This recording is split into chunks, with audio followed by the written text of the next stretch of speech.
Hola, ¿qué tal? Muy buenos días. Pues es un placer el día de hoy estar con todos ustedes para continuar en el marco de la conmemoración del Día Internacional de la Eliminación de la Violencia contra la Mujer en este programa que ha organizado el programa institucional Cuenta Conmigo, que ha hecho realmente esfuerzos increíbles durante todo este año para poder acercar a través de diferentes estrategias temas de interés, herramientas que nos permitan trabajar en este tema que además ha sido política institucional de nuestro rector, el doctor Alfonso Esparza. Para mí es un placer estar el día de hoy con ustedes, insisto, y bueno, saludo primero a nuestro ponente que nos visita el día de hoy, el licenciado Omar Castro Ramírez. Omar, bienvenido. Muchas gracias, buenos días. Bien, también quisiera pues saludar a toda la audiencia que el día de hoy nos acompaña en esta sede de TVREP de la DGIE y al equipo que nos está haciendo el favor de llevar a cabo esa transmisión, así como a las sedes que nos están siguiendo de manera directa, en vivo, a la Facultad de Contaduría Pública, Facultad de Administración, que son muy entusiastas, al igual que Cultura Física, Facultad de Arquitectura, Facultad de Ciencias Químicas, Facultad de Enfermería y el Espacio de la Mujer que se están conectando de manera en vivo con nosotros para llevar a cabo esta transmisión. Además, y no dudamos, de las diferentes dependencias administrativas y académicas de nuestra universidad, que también ha sido un tema de interés y que nos están siguiendo en todo este programa. Pues bueno, tenemos el tiempo siempre encima y por lo tanto vamos a dar inicio a este programa. Voy a permitirme leer algunos detalles, Omar, de tu currículum vitae, que es muy amplio, dada tu experiencia y trayectoria. De manera muy general, el licenciado es licenciado en Derechos Humanos y gestor de la paz por la Universidad Claustro de Sor Juana y fotógrafo por el Centro Experimental Visual del Laboratorio Mexicano de la Imagen.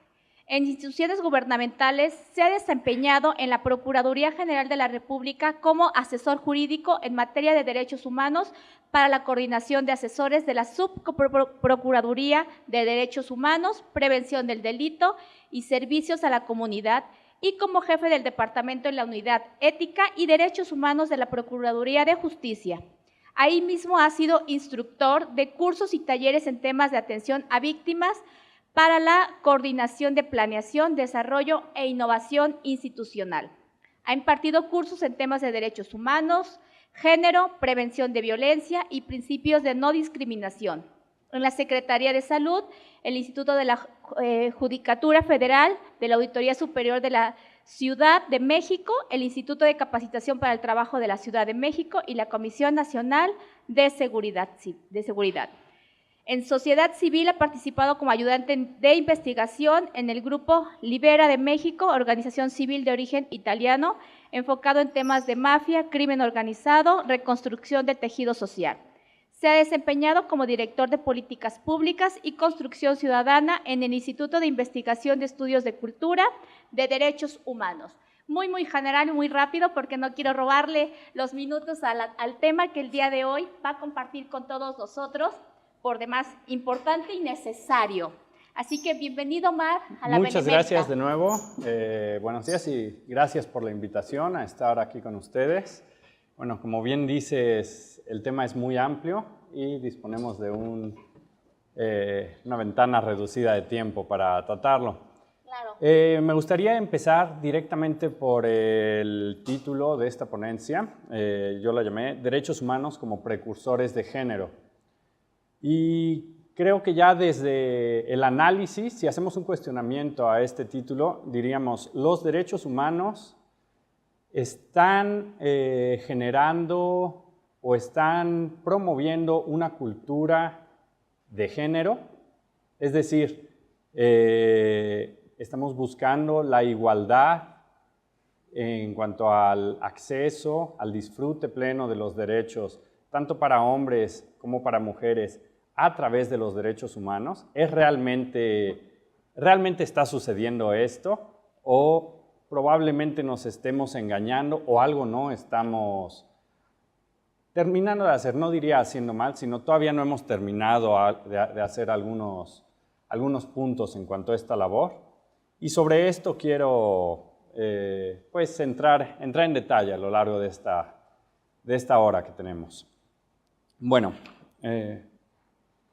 pongo aquí, son los derechos humanos precursores de la ideología de género. Esta ideología de género, ¿qué es lo que nos está diciendo? Que cuestionemos si lo que el día de hoy se tiene, el acceso que tienen mujeres, o no solo las mujeres, hablo de las mujeres por ser el colectivo más amplio en cuanto a la humanidad, estamos hablando del 51% de nuestra población, pero hay otros colectivos que también se ven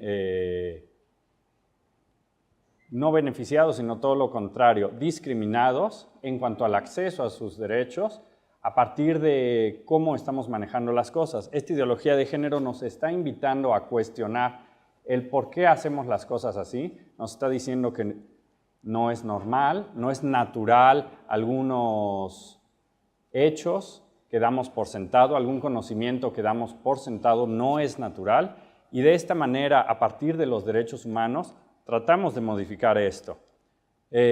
Ahora, si nosotros pensamos qué son los derechos humanos es al igual que género, son temas que hoy en día están en boca de todos.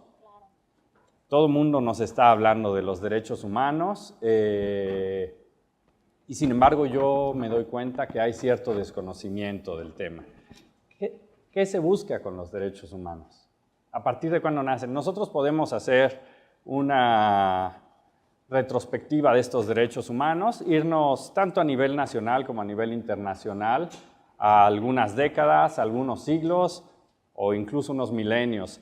Ya desde el principio de nuestra historia, hablo de historia occidental, historia escrita, los primeros grupos sociales, los primeros estados como tal conformados, comienzan a buscar el beneficio parejo para la ciudadanía. No todos ellos, pues se habla por ejemplo de la antigua Persia, en donde Ciro, su gobernante, primer gobernante de todo el imperio persa, decide establecer ciertos lineamientos para que toda la población tenga unos derechos, por decir, similares. No podemos hablar de derechos humanos como tales, porque esos son ya una invención con tal nombre del siglo XX.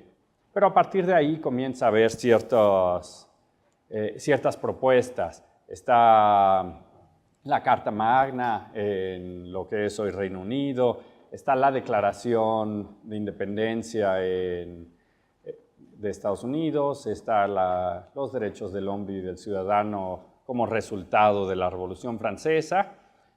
Todos estos, este último se me hace muy significativo porque a partir de ahí podemos darnos cuenta de dónde está, no el problema, sino uno de los problemas.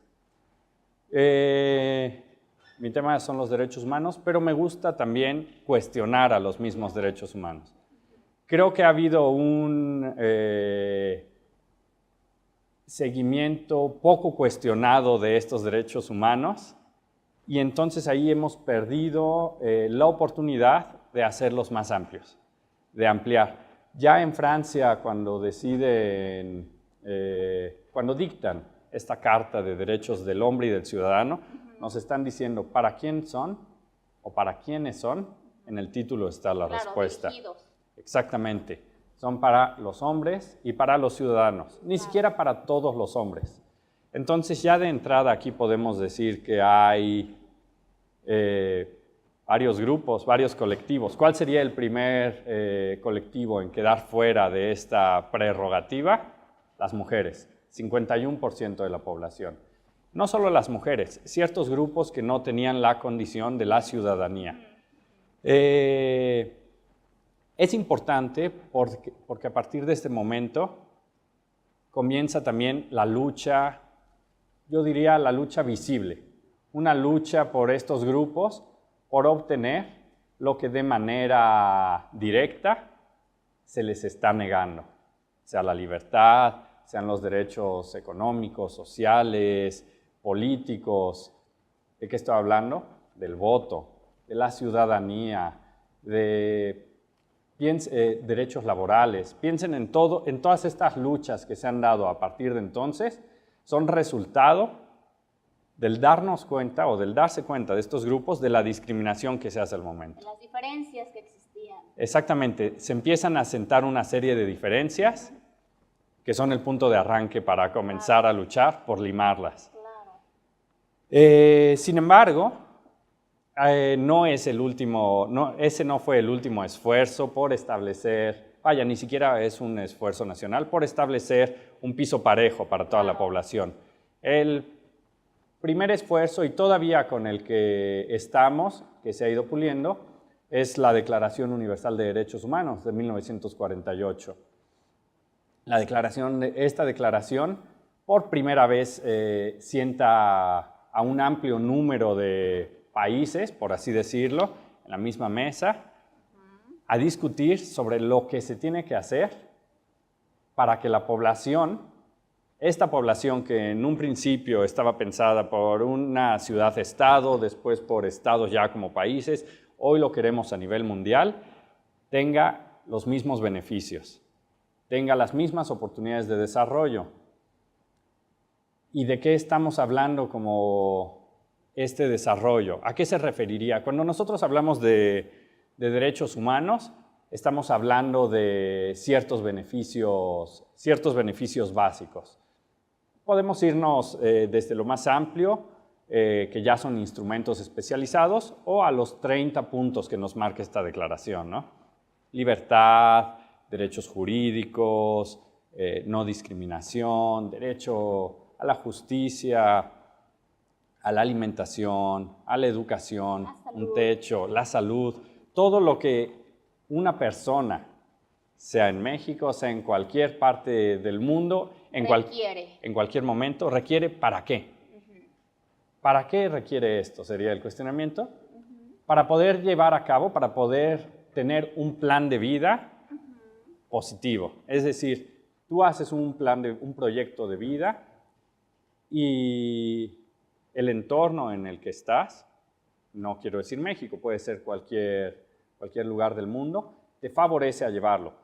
Tienes la alimentación, tienes la educación, tienes la salud y por ende, si este plan no interfiere evidentemente con los planes de desarrollo de otras personas, puede ser llevado a cabo. Entonces, si nosotros lo vemos para atrás o al revés, podríamos cuestionar, ¿en México o en el mundo se está cumpliendo esto de manera cabal? Esta Declaración de Derechos Humanos tiene ya 70 años, cumple el próximo año. ¿De qué manera ha influido en que se mejore la condición de vida de las personas? Yo diría, sí, definitivamente ha habido cambios. Claro.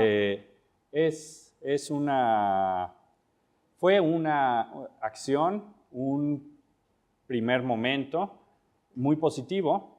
Sin embargo, cuando nosotros nos ponemos a analizar los resultados, podemos ver que no necesariamente están siendo ¿implementados? No, sí implementados, pero no a nivel parejo. Cuando hablamos de derechos humanos, hablamos de 4 principios básicos. El primero de ellos es universalidad. Universalidad nos dice que todas las personas, no importa el país, no importa la raza, no me gusta mucho usar este término, porque de entrada los seres humanos no tenemos raza, pero bueno, incluso nuestra Constitución habla de raza. Entonces nos dice, todo mundo debería tener acceso a estos derechos y como tal, nosotros tenemos instrumentos tanto para implementarlos como para medir que esta implementación esté dando resultados. Y ahí es donde viene mi cuestionamiento. Los resultados nos hablan de una diferenciación. Una diferenciación si lo hacemos a nivel macro, por países, no está sucediendo lo mismo en ciertos países occidentales que en ciertos países latinoamericanos, centroamericanos, africanos, asiáticos. Pero vayámonos únicamente a nivel de nuestro sistema, a nivel México. Estos resultados no están siendo parejos. Hay un sesgo, y el sesgo más notorio, por lo menos en nuestro país, es para dos grupos muy importantes. El mayor de ellos, las mujeres.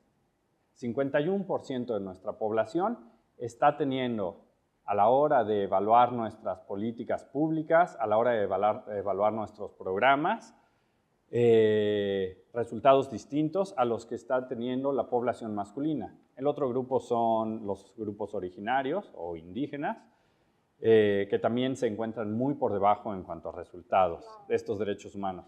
Nosotros podríamos decir, bueno, ¿esto es realmente derechos humanos? Sí. Hoy por hoy, todo lo que se hace en nuestro país es resultado de políticas derivadas de derechos humanos.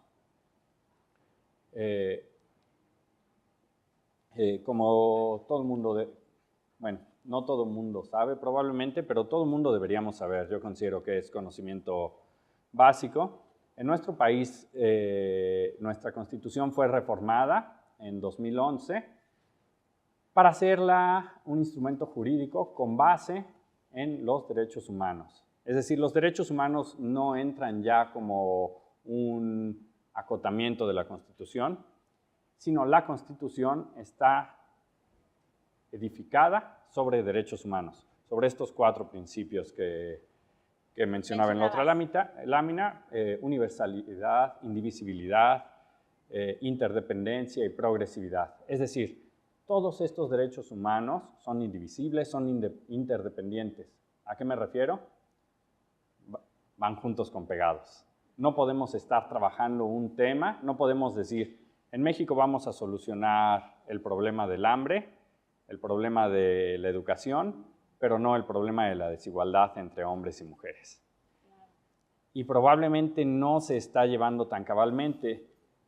Hoy en día los derechos humanos son uno de los ejes de acción del Plan Nacional de Desarrollo, que ya está por concluir, es 2013-2018, y se habla de, bueno, más que de derechos humanos, de la ideología de género. Esta ideología de género que mencioné al principio, en donde debe permear todas las instituciones, sean públicas, sean privadas, sean de nivel productivo, educativo, salud, debe estar permeado por una ideología de género. Bueno, el día de hoy nos encontramos aquí como parte de este marco que rige esta serie de acciones. Sin embargo, vuelvo a lo mismo. ¿Está llegando a resultados? Y si no está llegando a resultados, bueno, quisiera hacer un cuestionamiento. ¿Qué es lo que pasa?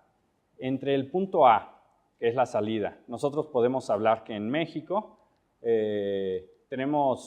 nuestra política está marcada por nuestra Constitución, por nuestro plan de desarrollo y por los lineamientos internacionales. Podemos hablar de los Objetivos de Desarrollo Sostenible. Estos objetivos los marca la comunidad internacional y sobre ellos deben trabajar todos los países que a ella están adheridos, es decir, la mayoría.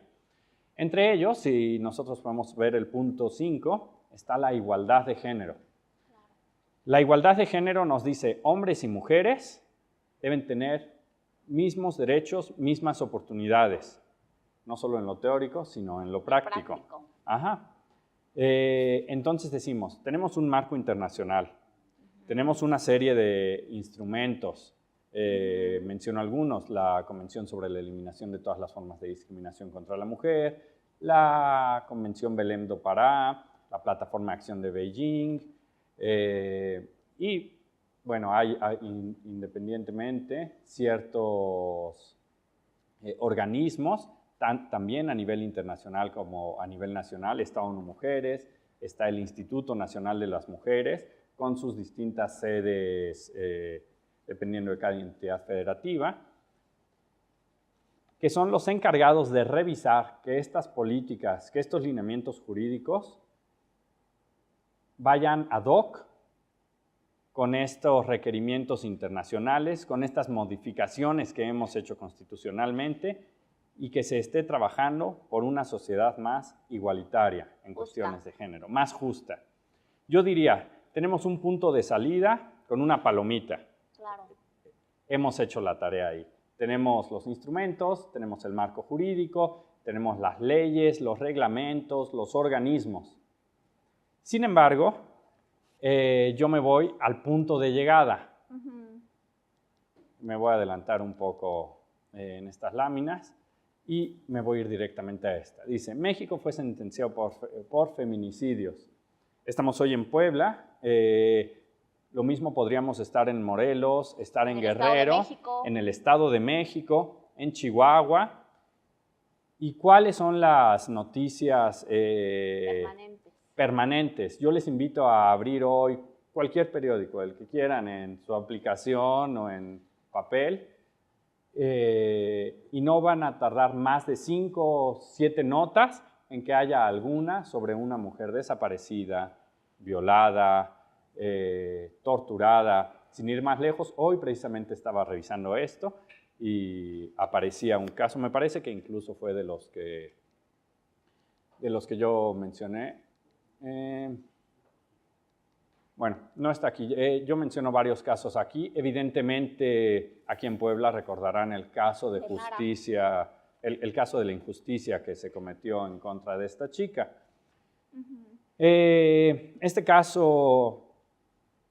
Estos casos tienen una repercusión importante porque independientemente de lo triste, que es la pérdida de una sola vida, que en nuestro país no es una, son cientos, son miles las que se han perdido bajo estas condiciones, sirven de estandarte o de foco rojo, de alarma de lo que está sucediendo, de este punto de llegada que yo mencionaba.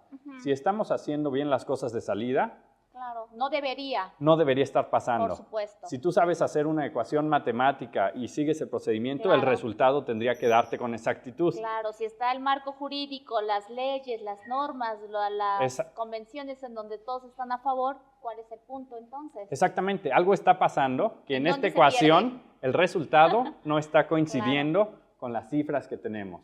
Algo estamos haciendo mal en el procedimiento. Aquí en Puebla, quiero retomar este caso, se habló de un taxista que por X o Y situaciones o condiciones de la empresa, si no revisó expediente, si el taxista ya tenía antecedentes, etcétera, llegó a lo que llegó, que fue un secuestro, una violación y un feminicidio. Un feminicidio más, diría yo. ¿Dónde está la culpa? ¿De quién es la culpa?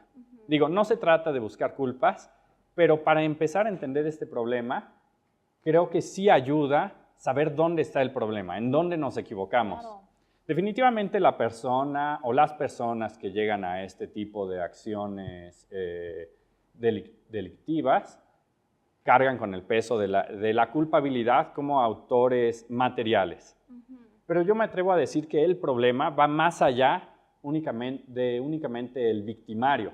El victimario es, por así decirlo, el brazo o la mano que dispara el arma o que ejecuta la acción. Pero algo está pasando en nuestra sociedad que está permitiendo eso. Y cuando hablo de nuestra sociedad, es especialmente en México tenemos un problema de violencia contra las mujeres, de feminicidios, y no solo de feminicidios. El feminicidio como tal es la punta del iceberg, es el punto más grave, el epítome de esta violencia contra la mujer. Pero la raíz está mucho más abajo, y está aquí, está entre nosotros, y no la estamos viendo. Me gusta explicar este punto en especial a partir de este esquema, es el triángulo de la violencia de Johannes Galtung.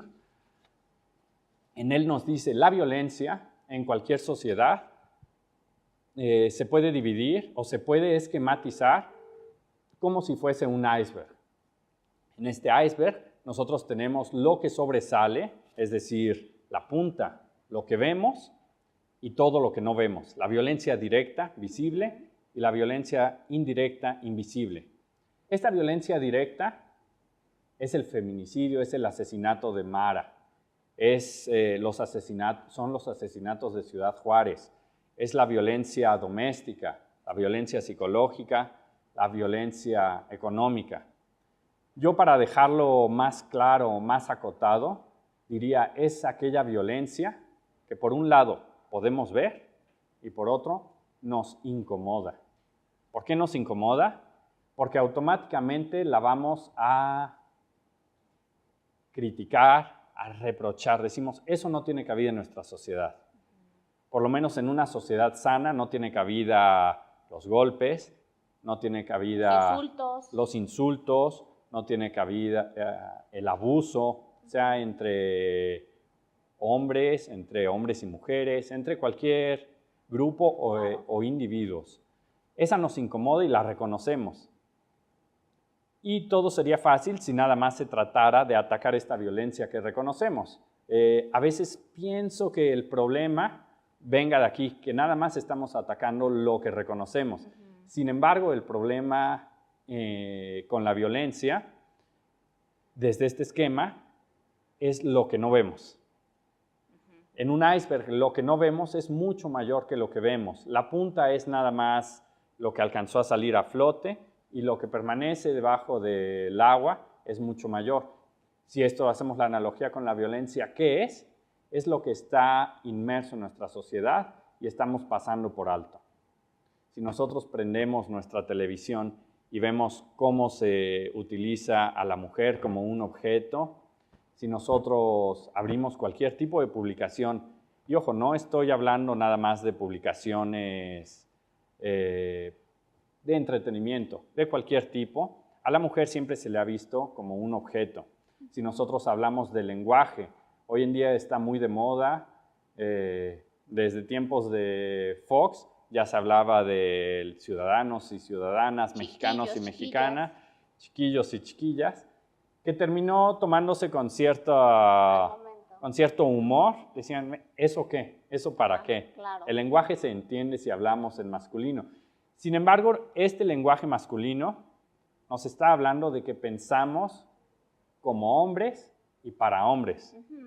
Yo he oído mujeres decir, oye, pero si uno mismo, en vez de que digan si una misma, es decir, ya se está concibiendo la mujer desde una perspectiva masculina. Si se está concibiendo desde una perspectiva masculina, evidentemente es que está inmersa en un mundo de hombres y para hombres. Lo mismo puedo decir del derecho. El derecho está hecho por hombres y para hombres. Si nosotros vemos quién hizo nuestra Constitución, la de 1917, fueron puros hombres. Sigue siendo la Constitución que hoy nos rige en el país, modificada, incluyendo las modificaciones que tuvo en 2011, no solo en derechos humanos. A mí me llamó la atención que para la Constitución que recientemente se hizo en Ciudad de México, sí se buscó una paridad, es decir, que hubiera el mismo número de hombres y de mujeres, ya como una respuesta a estas necesidades de implementar la ideología de género. Tal vez un poco de manera forzada, pero así tiene que ser. Acciones afirmativas que den un resultado, que el día de mañana nos parezca no solo extraño, sino incómodo, que en cualquier situación, sea laboral, en un aula, en una mesa directiva, en una cámara de diputados, en una cámara de senadores, piensen en cualquier colectivo que dirige, que toma decisiones, que haya por lo menos 50% de hombres y 50% de mujeres. Si no es así, que nos parezca incómodo. ¿Por qué? No es únicamente por forzar esta igualdad, sino por concebir la sociedad para hombres y para mujeres. Es la única manera en que vamos a poder darle este lugar a las mujeres. Y hablo desde una perspectiva egoísta, porque nosotros no tenemos que darles. Tienen que tomar, al igual que nosotros hemos tomado, 50% de las decisiones, de los puestos, de los lugares que existen en una sociedad. Entonces, si esta violencia cultural que nos ha permitido hacer lo contrario, que nos ha dicho no hay problema si en México nunca ha habido una mujer presidenta, que nos dice no hay problema si en México únicamente hay una gobernadora en todos los estados de nuestro país, que nos dice son pocas las secretarias de Estado, perdón, ¿ibas a decir algo? No. Y lo vemos como normal, eso nos tiene que resultar ruidoso. Eso, Claro, es que era el punto que iba a comentar, cuando empezamos a hacer consciente lo inconsciente, cuando empezamos a reflexionar sobre todo esto, sobre el lenguaje, el entorno, es cuando vamos a poder empezar a darnos cuenta de que no es el camino en el que vamos a ir logrando espacios y logrando resultados en esa ecuación que manejabas al inicio, ¿no? definitivamente. Entonces, voy retomando un poco lo que voy dejando abierto, no quiero dejar puntos abiertos. Si nosotros decimos, reconocemos cierta violencia directa y estamos empezando a reconocer cierta violencia indirecta, sea el lenguaje, sea el derecho, sea la cultura, sea el humor, piensen en todo el humor que se hace a cualquier nivel, sean chistes, sean programas televisivos, sean comentarios entre amigos, ahora la cultura del meme. Yo les invito a que por lo menos cuestionemos lo que nos llega y lo que reenviamos. Claro. Toda esta cultura nos está diciendo el lugar que tiene la mujer. Y está este otro punto, la violencia estructural. Esta violencia estructural, bueno, ¿qué es la estructura? La estructura es el gobierno. Es la estructura de quién nos está gobernando como sociedad. ¿Qué hay ahí? Cuando este gobierno nos falla en otorgar, o más bien en brindar un servicio que le corresponde, se está generando esta violencia. Yo aquí lo marco, es un ciclo. Si nos está fallando la estructura y nos está fallando la cultura, se está generando una violencia directa. Bueno, aquí está torcido el esquema, la violencia directa queda del lado derecho. En el momento en que la cultura permite y la estructura está formada por ciudadanos y ciudadanas. Es decir, es gente común. Si esta gente común tiene esta cultura, definitivamente va a reproducir los esquemas desde el nivel estructura. ¿Qué está pasando? Se va a generar la violencia directa. Entonces, retomando el caso de esta chica, Mara Castillo. ¿Qué pasó? Pues bueno, un hombre que está acostumbrado, yo sin conocer a fondo el caso, puedo hacer un análisis somero de la situación. Un hombre que está acostumbrado a ver a la mujer como objeto. La televisión se lo ha dicho, el humor se lo ha dicho, el derecho se lo ha dicho, la cultura se lo ha dicho, todos le han dicho que la mujer es un objeto. Puede disponer de ella y si no le sirve, ¿qué hace con ella? Se deshace de la mujer. La usó como un objeto para satisfacer una necesidad, yo digo, también creada por la sociedad, porque la misma masculinidad de las personas, bueno, de los hombres, está creada con base, en gran medida, con base en esta violencia hacia la mujer. Hoy en día en nuestra sociedad, si bien se empieza a reformar esta idea, pensar en soy hombre, esta idea de lo masculino está definitivamente formulada desde la contraposición de lo femenino. Si a la mujer se le concibe como delicada, entonces yo tengo que ser rudo. Si a la mujer se le concibe como hogareña, yo tengo que ser proveedor, yo tengo que ser callejero. Es decir, yo voy a estar fuera en el ámbito de lo público, mientras la mujer va a estar en lo privado. La mujer que desde esta concepción tradicionalista se va a dedicar a lo que la sociedad le ha impuesto. Cuidar a la familia, cuidar hijos, cocinar, cualquier rol que sea dentro de la casa. Y se confunde porque pareciera que es lo natural, ¿no? Exactamente, es lo que yo decía al principio. Nosotros pensamos como naturales estas acciones. Equivocado. Si un hombre nos dice, si le preguntamos a un hombre, ¿a qué te dedicas? Y nos dice, yo soy amo de casa, definitivamente nos va a causar ruido, sorpresa. Cierto ruido en comparación con el que nos va a causar si una mujer nos da esta misma respuesta. ¿Por qué? Porque nuestra sociedad ha construido la masculinidad a partir de lo contrario a la feminidad. Entonces, esta masculinidad se basa en la violencia, se basa, yo le llamo en la hipermasculinidad. ¿Cuál es la forma más evidente de demostrarlo? Imponerse sobre la mujer. Imponerse de manera violenta. Y de manera violenta puede ser desde dando órdenes, imposiciones, hasta los golpes, la violencia psicológica, o lo que yo decía, el indicador máximo. ¿Cuál es? El feminicidio.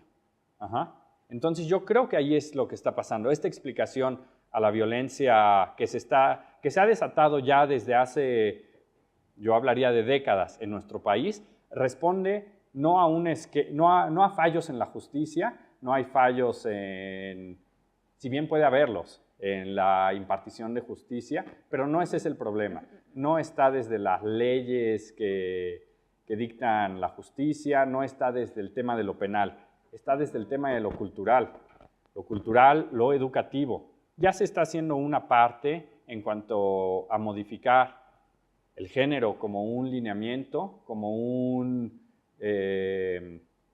una política transversal en este plan de desarrollo, pero todavía no se están viendo los resultados. Entonces, aún falta algo. Yo digo, ¿qué es lo que falta? Falta el cambio personal, falta el cambio en las casas. Nosotros todavía podemos ver una cosa en la escuela, en la universidad, en el trabajo. Hoy en día ya son comunes, son necesarias y comunes las sensibilizaciones. Yo le llamo sensibilización porque no se trata de aprender sobre género. Se trata de realmente creer en lo que estamos haciendo, generar un cambio, sensibilizarnos, y en el momento que esto lo podemos llevar puertas adentro de nuestros hogares, es cuando se empieza o se va a empezar a reflejar un cambio. Hoy por hoy vamos a seguir viendo, tristemente vamos a seguir viendo todavía durante un buen tiempo este tipo de encabezados que definen la falta de atención a un problema durante décadas. Claro. Hay una pregunta, Omar, de la Facultad de Contaduría Pública, a quien agradecemos la participación y el entusiasmo que han mantenido durante estas conferencias, tanto ayer como hoy. Y la pregunta es, ¿qué es una acción afirmativa respecto a la paridad en la elaboración de la Constitución de la Ciudad de México? Ok. Sí, bueno. Una acción afirmativa, cuando hablamos de esta desigualdad estructural, cultural, entre hombres y mujeres, o entre cualquier colectivo, sean grupos originarios, sean minorías sexuales, sean personas con algún tipo de discapacidad o grupos religiosos, en el momento que se reconoce una desigualdad, algo que les está afectando, el gobierno tiene la responsabilidad, la obligación de tratar de limar esta diferencia. Muchas veces no es sencillo, por decir, y contestando la pregunta para no salirme mucho del tema, si a la hora de elaborar una constitución nos dicen el personal va a estar formado por 100 personas, valga la redundancia, que van a dar forma a esta constitución, y sabemos que si seguimos esta inercia cultural tradicional, muy probablemente van a ser 97 hombres y 3 mujeres. Son aquellos hombres que tienen las facilidades, que tienen la mesa puesta para estar ahí, van a llegar puros hombres. Y van a ser muy pocas mujeres las que puedan romper con todos los estigmas sociales, laborales, jurídicos incluso, para estar en esa asamblea constituyente y darle un tono más igualitario. Entonces decimos, vamos a implementar una acción afirmativa. ¿A qué me refiero con una acción afirmativa? A que dado que la inercia todavía responde a una mayoría de hombres, no vamos a permitir una mayoría de hombres. Vamos a decir máximo 50% de hombres. Es decir, queremos la mitad de hombres y la mitad de mujeres. No puede haber menos. Muchas veces esto conlleva algunas críticas sociales, como decir, ¿qué pasa si no hay 50 mujeres preparadas? si no hay 50 mujeres preparadas, es un problema de nuestra sociedad, de nuestro entorno de gobierno, jurídico, lo que sea, educativo, que no ha podido preparar 50 mujeres, al igual que 50 hombres. Sin embargo, yo les digo, definitivamente hay altos números de mujeres preparadas, y las que no haya, pues a prepararlas. Claro. ¿Por qué? Porque hasta que la inercia se rompa y automáticamente llegue mitad de candidatos hombres y mitad de candidatos mujeres, vamos a implementar ciertas acciones afirmativas, donde digamos, 50 lugares están reservados para mujeres. Eso sería una acción afirmativa. Muy bien. Bueno, continuando con lo que les comentaba, esta violencia, entonces, si estamos, la violencia directa se está generando, es únicamente el resultado de una violencia cultural, indirecta, estructural. Yo les digo, México fue sentenciado por feminicidios. ¿A qué me refiero con esto? México hoy en día carga con una condena, no con una, con 3 condenas de la Corte Interamericana de Derechos, que es el organismo internacional que regula o que nos rige en cuanto a derechos humanos a nivel regional, es decir, desde México y toda Latinoamérica. Hablar de una sentencia de la Corte Interamericana de Derechos Humanos es grave, es muy grave. Claro, por supuesto. México tiene alrededor de 10 sentencias en diversos temas.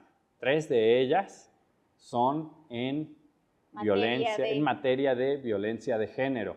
Es muchísimo. Ningún otro país tiene estas cifras. La más importante es la de Campo Algodonero. ¿Por qué? Porque nos habla de lo que sucedió en Ciudad Juárez durante más de una década. La desaparición constante de mujeres de ciertas características. Mujeres que laboraban en las empresas de maquila, mujeres que eran desaparecidas, algunas de ellas aparecían, ninguna viva. Aparecían con rastros de tortura, de violación, otras sencillamente no aparecieron. 3 de ellas aparecieron en un campo algodonero y a partir de esto se genera toda una investigación, se empieza a profundizar en el tema y llega a la Comisión Interamericana de Derechos Humanos, llega a la Corte Interamericana de Derechos Humanos y sentencian a nuestro país. Sentencian a nuestro país y lo más importante en el análisis de esta sentencia es saber qué es lo que nos están diciendo. Nos están diciendo que hubo omisiones en cuanto a la investigación. No se hizo una adecuada investigación por falta de motivación de las personas encargadas independientemente de las medidas que se dictan en la sentencia, medidas reparatorias, de no repetición, de lo que nos está hablando es que lo que nos están diciendo es que la cultura de género en México debe ser modificada.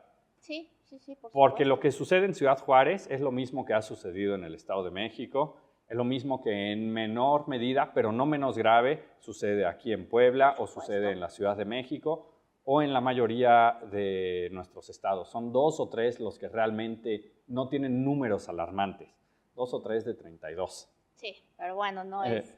Hay Así otra es. pregunta de la Facultad de Ciencias Químicas, que también agradecemos el entusiasmo. Bueno, son 2. ¿Qué exactamente establece la ideología de género?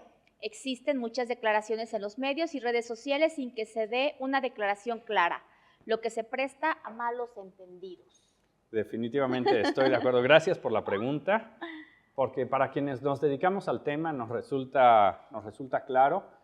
Y yo siempre he pensado que parte de este mal entendimiento está desde la formulación, probablemente desde la terminología, desde la lexicología. Claro. Cuando nosotros hablamos de género, estamos acostumbradas y acostumbrados, quienes ya tenemos más de 20, 30 años, quienes ya tenemos algunos años, no solo en el tema, sino incluso de edad, podría decir que nos criamos en una sociedad donde al hablar de género se hablaba indistintamente de sexo o de género. Es decir, nosotros decíamos, si llenábamos un formulario o si alguien nos preguntaba cuál es tu sexo, cuál es tu género, nos daba igual, íbamos a contestar masculino o femenino. Ajá. Hoy en día son términos ya diferenciados, por lo menos desde los estudios de género. Sabemos que sexo se refiere únicamente a lo biológico. Podemos hablar de los genitales o de otras características, incluso a nivel cromosómico, de hombres y mujeres. Y cuando hablamos de de género, estamos hablando a lo que se nos inculca, a lo que aprendemos. El género no tiene nada que ver con cómo nacemos. Cómo nacemos es nada más nuestro sexo, hombre o mujer, con base a si tiene un pene o si tiene una vagina. Género es lo que nos enseñan a hacer, todo lo que se crea alrededor de esto. La ideología de género nos habla de estas diferencias, nos enseña a reconocer estas diferencias. Voy a tratar de ser un poco más específico con esto. Cuando hablamos del género, nosotros pensamos en lo que se nos enseñó para ser hombres. Nosotros no nacimos como hombres queriendo tener el cabello corto o usar corbatas si nos teníamos que vestir para una situación formal, o las mujeres no nacieron con agujeros para sus aretes. Claro. No nacieron con una mayor predisposición a tener el cabello largo o a usar maquillaje. Eso desde la parte física, la parte visual, estética. Ahora imaginen esto desde la parte social, en cuanto a comportamientos. El hombre no es naturalmente proveedor y la mujer no es naturalmente ama de casa. Estos son roles que nos hemos asignado como sociedad. Correcto. Y hemos terminado creyéndolos.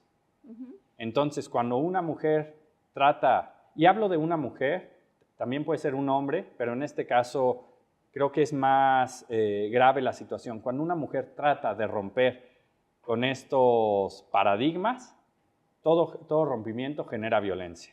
Claro, que también cuando un hombre trata de buscar esta igualdad, la misma sociedad, el mismo entorno, lo empieza a observar como definitivamente. Extraño.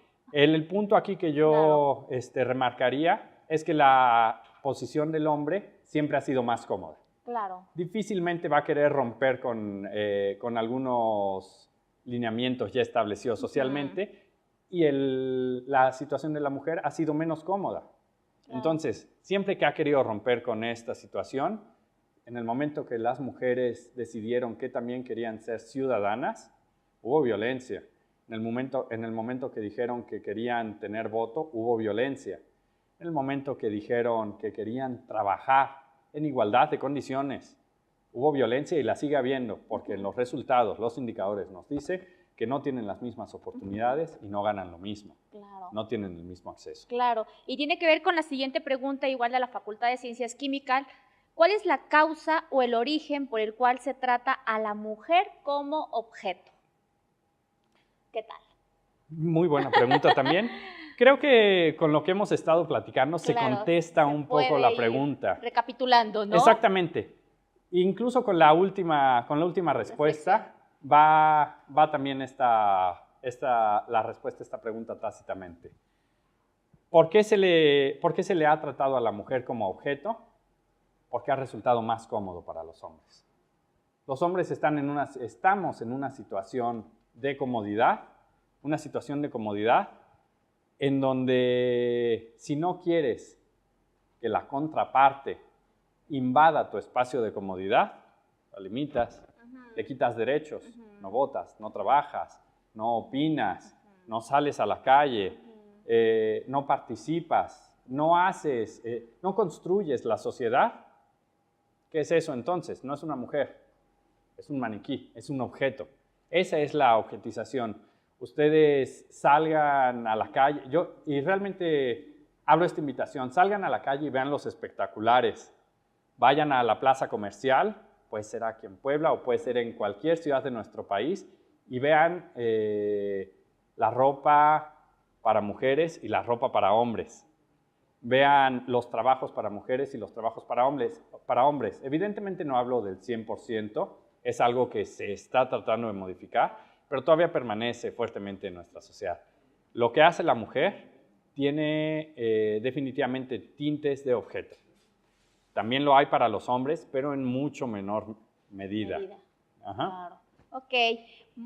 Otra pregunta de la claro. Facultad de Administración. ¿Cuál sería el camino para que la teoría se vuelva práctica? Y eso es también interesante porque nos va a permitir ir recapitulando e ir cerrando este espacio de reflexión, ¿no? El camino para que la teoría se vuelva práctica, yo digo que es sencillo a partir del cuestionamiento. Si nosotros esperamos que la teoría se vuelva práctica con todos estos lineamientos que yo les mostré. Por otra reglamentación. Exactamente.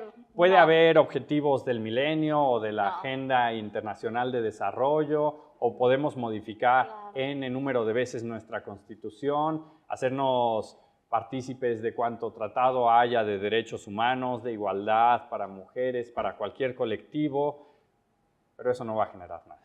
Eso no va a generar nada hasta que no haya un cuestionamiento por parte de la sociedad, incluso me iría todavía a nivel más micro, por parte de cada persona. Nosotros podemos estar promoviendo esto, pero a la hora de estar en nuestro entorno personal, familiar, de pareja, seguimos siendo partícipes de la perpetuación de estas diferencias, va a seguir existiendo. Lo demás se va a quedar en el papel. Entonces, ¿cómo cambiar? ¿Cómo pasar de la teoría a la práctica? Cuestionemos lo que está mal y cambiemos nuestros comportamientos. Definitivamente yo creo que no piensa igual hoy en día una persona, y hablo en promedio, definitivamente hay excepciones, que pase de las 5 décadas, que una que pase de las 3 décadas, que pase de las 2 décadas. ¿Por qué? Porque se ha ido formando en un entorno tanto educativo como cultural distinto, en donde se ha ido cuestionando más y más. Entonces, promovamos este cuestionamiento, que es lo que va a generar el cambio a nivel social, no solo en México, sino en todo el mundo. Claro, claro. El iniciar con este proceso de reflexión y darnos cuenta que somos copartícipes de todo este proceso, ¿no? Totalmente. Antes de cerrar, quiero únicamente hacer hincapié en 2 puntos ya muy breves. Uno, les invito a revisar en Twitter el trend topic que se llamó Mi primer acoso. No se hizo únicamente en México, se hizo en varios países. Nace la idea en Brasil. ¿Y de qué nos habla? Es una invitación a las mujeres a denunciar, a narrar de manera voluntaria cómo fue, cuándo fue, a qué edad fue su primer acoso. Aquí nos ilustra lo que sucede en México. Promedio de edad en México, 8 años. ¡Qué grave! Gravísimo. ¡Qué grave! Gravísimo. Si nosotros nos ponemos a pensar que una niña de 8 años está ingresando a tercero de primaria y ya sufrió algún tipo de acoso. Un alto porcentaje de estos acosos son violaciones. Violaciones, insinuaciones, tocamientos. Muchos de ellos ocurrieron en la calle o en entornos familiares. Es decir, toda nuestra cultura está permeada por una violencia hacia la mujer y eso está generalizado. Ya nos lo dijeron en la sentencia de Campo Algodonero. Hay una predisposición generalizada a hacer menos a la mujer, a tratarla como un objeto. Entonces, y ya a manera de conclusión de lo que hemos estado hablando, y regresando al título de esta ponencia o de esta breve charla, más que charla yo les invitaría a que fuera una invitación a profundizar en estos temas. Claro. Yo digo, los derechos humanos como precursores de la ideología de género, o más bien la ideología de género como precursora de los derechos humanos. Porque no puede haber derechos humanos, no puede haber una adecuada implementación de los derechos humanos cuando la mayor parte de la población, cuando 51% de la población está siendo acosada, hostigada, violada desde edades tan tempranas como los 8 años.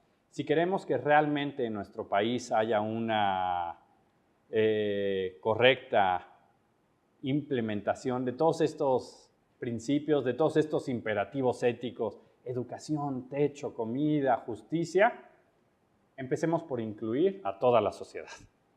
Si nada más estamos pensando en 49% de la población, no va a funcionar. Entonces, pensemos los derechos. La invitación final, y ya a manera de cierre de mi parte, yo diría, pensemos los derechos humanos como resultado, o más bien, pensemos la ideología de género como precursora de los derechos humanos en nuestro país.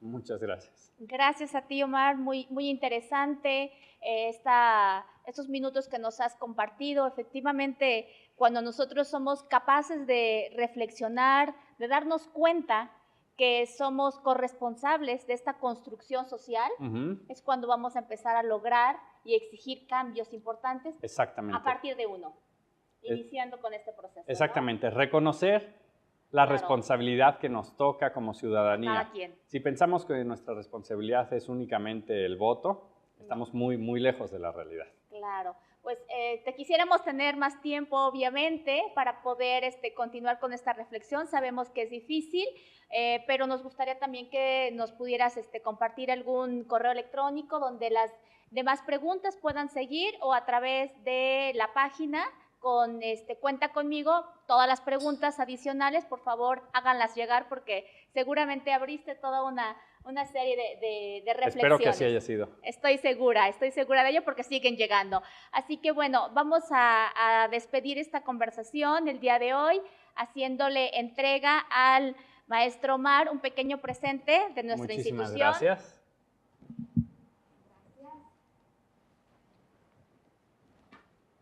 ¿Es un poco pesado? No hay problema, muchísimas gracias. Y bueno, para mí es un placer estar aquí con una institución como lo es la UAP.